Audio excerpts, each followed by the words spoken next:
Hello, this is James from the barn, and we're at a housing development, a gated community called the Riata up in Justin, Texas.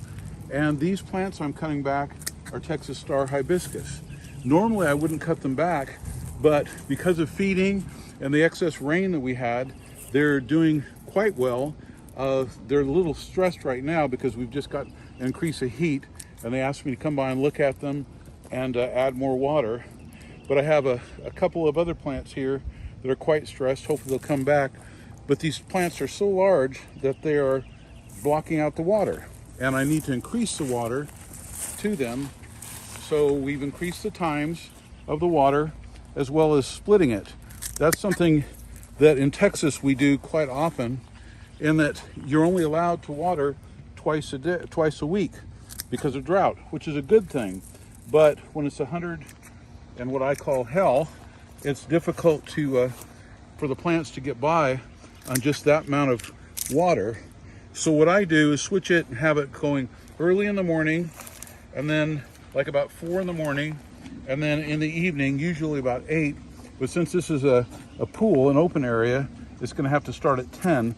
I'll have to watch it to make sure no fungus develops, because it's going to be going in the middle of the night. But nonetheless, we're going to try to cut it back so that these plants will respond accordingly. They should be doing well, but the new plants we have, as you can see, these new hollies are stressed. But we will see how they respond. Hopefully they'll come back. But for those of you who are dealing with water restrictions, and if you have a clay type soil like we have here in North Texas, it's really, you can take advantage of and operate under the constraints of the authorities, and only water the 2 days that we're allowed to water, but you can water twice a day, and that way it will get wet, it'll soak down in, and then you let it get wet again, and as a result of that, it'll soak deep enough that it should last for the time in between of the other 5 days of the week. So hopefully you're not dealing with the heat that we are here, but if you are, that's a great hint.